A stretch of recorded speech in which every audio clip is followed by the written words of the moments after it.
Adakah benar sunscreen boleh menyebabkan jerawat?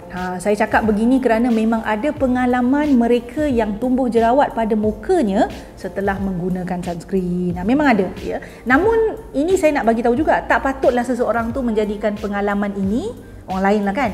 Dan pengalaman ini diambil sebagai satu alasan untuk mengelakkan penggunaan sunscreen secara total. Tak patutlah bagi saya. Sebabnya tak ada produk lain di pasaran yang boleh tapis selaran sinar UV dengan baik selain daripada sunscreen. Jadi kalau anda menghadapi keadaan kulit berjerawat setelah memakai sunscreen, atau kalau anda mahu elak kulit berjerawat ketika pakai sunscreen, anda perlu tonton video ini sampai habis.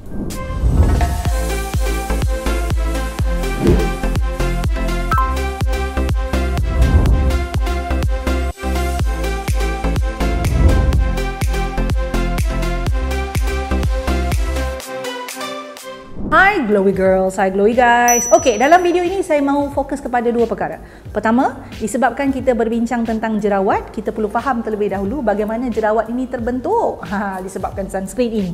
So, keduanya, apa yang menyebabkan sesetengah sunscreen boleh menyebabkan jerawat. Itu perbincangan dalam video ini. Bagaimana jerawat terbentuk? So, berdasarkan kajian dan jurnal dalam subjek dermatologi, ada 3 punca langsung yang menyebabkan pembentukan jerawat. So, pertama, minyak berlebihan yang menyumbat pori-pori. Itu memang biasa, ya. Kedua, sel kulit mati yang juga boleh menyumbat pori-pori kerana dia tak tanggal dengan sempurna. Ketiganya adalah penggandaan bakteria penyebab jerawat atau nama lainnya P. acne yang menyebabkan jerawat menjadi meradang dan lebih teruk daripada sekadar sumbatan. Itu jadi jerawat lah, ya. Kata kunci pembentukan jerawat di sini adalah sumbatan di dalam liang pori-pori. Sunscreen atau mana-mana produk lain sekiranya boleh menyebabkan kulit mengalami sumbatan pori-pori atau clogged pores, makanya bolehlah membawa kepada jerawat, ya. Keadaan sumbatan pori-pori ini juga boleh berlaku sekiranya tekstur sunscreen yang digunakan agak berminyak sifatnya atau mempunyai tekstur yang agak likat sehingga susah nak diserap oleh kulit, maka itu juga pun boleh menyebabkan berlakunya jerawat. Apa lagi punca lain yang menyebabkan sesetengah sunscreen boleh menyebabkan berlakunya jerawat? Pertamanya, bahan-bahan lain di dalam sunscreen. So, setengah sunscreen, bukan setengah sunscreen, semua sunscreen, dia tak hanya ada bahan yang bertindak sebagai penapis suria atau UV filters tau. Sunscreen juga mengandungi bahan-bahan lain seperti bahan yang melembabkan, pelarut atau solvent, pengemulsi ataupun kita panggil emulsifier, emollient dan lain-lainnya. Gabungan bahan-bahan ini membentuk tekstur tertentu pada sunscreen yang membantu pengguna sunscreen seronok dan juga konsisten pakai sunscreen tersebut. Dia seronok pakai, bukan seronok saja-saja, ya. Walau bagaimanapun ada kemungkinan sesetengah kulit tidak serasi dengan bahan-bahan tertentu sehingga boleh berlaku sumbatan pada pori-pori. So, saya sendiri pun ada pengalaman macam tu juga. Saya pernah guna 2 jenis sunscreen jenama berbeza tapi UV filter dia dalam tu sama. So, salah satu sunscreen tu menyebabkan saya ada breakout jerawat, satu lagi tidak. So, dalam situasi begini, saya boleh simpulkan kemungkinan besar punca jerawat saya itu adalah bahan lain yang ada di dalam sunscreen itu sebab UV filternya sudah sama. Punca lain juga boleh jadi sensitif terhadap bahan agent dekat dalam sunscreen tu, bahan atau agent lah, UV filter tu. So, ada sesetengah kulit, bukan semua kulit, ya, yang tidak serasi dengan sunscreen yang mempunyai alkohol yang tinggi, pewangi yang kuat atau pengawet tertentu. Sesetengah kulit. Ini tak bermakna yang alkohol, pengawet, pewangi ni semua adalah bahan yang confirm akan mendatangkan kesan tak baik pada semua jenis kulit. Jangan ambil salah faham pula, jangan ambil poin macam tu pula. So, untuk kulit yang mudah sensitif atau sudah dikenal pasti tak boleh terima bahan-bahan begini, cadangan yang terbaik adalah untuk mengelakkannya. Kalau dah tahu, elak. Jika berlaku reaksi tak baik akibat guna bahan begini, ia juga sebenarnya boleh membawa kepada keadaan kulit berjerawat. So, ada juga, ya, jenis kulit yang sensitif terhadap UV filter, jenis chemical atau chemical sunscreen sehingga kulit alami iritasi dan mengakibatkan jerawat. So, golongan begini biasanya suka pilih physical filter. So, jika anda mempunyai kulit begini, so elakkanlah memakai sunscreen dengan bahan-bahan begitu. Penggunaan sunscreen yang tak mencukupi. Kalau sunscreen pakai tak cukup sebenarnya juga boleh bawa kepada masalah jerawat. Bagaimana tu? So, kena bayangkan macam ni. Apabila kawasan kulit yang tak mendapat litupan sunscreen yang mencukupi, terdedah pula pada sinar UV, kawasan kulit tersebut akan alami kekeringannya. Sun rays, UV rays can dry skin. Ya. Keadaan kering ini, dia akan menyebabkan kelenjar minyak menjadi lebih aktif dan hasilkan minyak berlebihan dengan tujuannya asalnya untuk lembapkan kulit tersebut. So, penghasilan minyak yang berlebihan ini berpotensi menyumbat pori-pori dan seterusnya.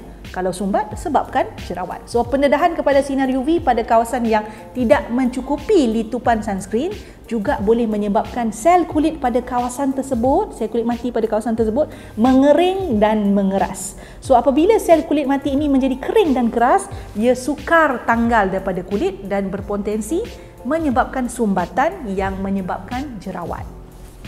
Punca lain, gabungan produk lain yang kita pakai sebelum sunscreen. So, biasanya kita pakai produk ni dalam keadaan layering kan. Ada kemungkinan produk lain yang dipakai dalam rutin yang sama dengan sunscreen menjadi faktor terhasilnya jerawat, tapi kita sangkakan puncanya adalah sunscreen itu. So, ini adalah tak mustahil lah berlaku pada zaman sekarang ni kerana ramai pengguna skincare. Dia tak hanya guna satu produk, dua produk saja dalam satu rutin. So, sekiranya teknik layering produk yang diamalkan agak berat untuk kulit, ia boleh meningkatkan risiko sumbatan dan menyebabkan jerawat. So, disebabkan itulah pengguna produk skincare digalakkan untuk mencuba produk ni satu persatu, bukan serentak. So, tujuan utamanya adalah untuk memastikan produk dan bahan dalam produk serasi dengan kulit dan tidak mendatangkan masalah apabila kita gunakannya bersama dengan produk yang lain. So, jika kulit alami masalah sekalipun, kalau kita pakai layering ni, kita boleh kenal pasti mana satu puncanya sebab tadi kita cuba produk tu satu persatu. Punca lain macam mana sunscreen boleh sebabkan jerawat adalah sunscreen itu tak menepati kadar perlindungan yang dijanjikan, yang ditulis pada labelnya. Pernah tahu tular satu kontroversi tentang sunscreen di mana jenama sunscreen yang dilabel mempunyai SPF 50, sedangkan lepas kita test dia, lepas dia uji, dia hanya memiliki SPF sekadar 19 saja. Apabila nilai sebenar perlindungan terhadap sinar UV ini adalah rendah dan tak seperti yang dijanjikan pada label, sudah tentu ini akan menyebabkan risiko selaran UV yang seterusnya menyebabkan jerawat. So, kesan daripada keadaan begini adalah tidak jauh berbeza dengan penggunaan sunscreen yang tak mencukupi itu tadi. Sama dia punya, kita panggil path ke arah jadi jerawat tu sama. So, untuk elak situasi ini, saya cadangkan pilih sunscreen daripada jenama yang berkredibiliti, yang tunjukkan ada kajian atau pemantauan kepada kadar perlindungan yang dijanjikan. Selain daripada itu, perlulah sentiasa up to date juga dengan berita dan laporan terkini berkaitan dengan sunscreen. Susah-susah nak cari laporan, nak cari berita, ikut je lah Glowy. Confirm ada berita terbaru kita bagi tahu. Glowy girls, Glowy guys, so adakah benar sunscreen boleh mengakibatkan berlakunya jerawat? Jawapannya ya, tapi bukan semua sunscreen. Jangan buat tuduhan pada semua sunscreen ya. Berdasarkan penerangan saya tadi, jika sunscreen tertentu itu boleh berpotensi menyumbat liang pori anda dan perlindungan daripada sunscreen itu tak mencukupi, memanglah dia boleh menyebabkan jerawat dengan pathway, cara yang tertentu. Walau bagaimanapun, ini tak bermakna anda perlu risau, anda perlu takut untuk menggunakan sunscreen secara harian ya. Yang penting adalah anda pilih sunscreen dengan label SPF dia 30 atau 50, ada label PA+++ minimumnya, atau yang ada tulis broad spectrum. Pilih tekstur yang sesuai dengan jenis kulit anda, itu sudah memadai ya. Anda juga sangat digalakkan untuk lakukan patch test dahulu, terutama jika kulit anda mudah sensitif. Teruskan pakai sunscreen ya. Wearing a little bit is better than not wearing at all. Itu prinsip dia. Tapi wearing a good one, a good sunscreen dengan proper protection is much better than wearing a bad one yang mana tak memberikan perlindungan yang sempurna. Suka video yang saya selalu kongsikan? Apa kata? Jangan apa kata, buat sekarang ya. Subscribe channel saya, like, share dan pastikan tekan butang loceng tu. Yang ada loceng tu, yang cute-cute loceng kecil tu tekan supaya anda mendapat notifikasi setiap kali saya masukkan video baru. Jangan terlepas, jangan tertinggal. buat sekarang.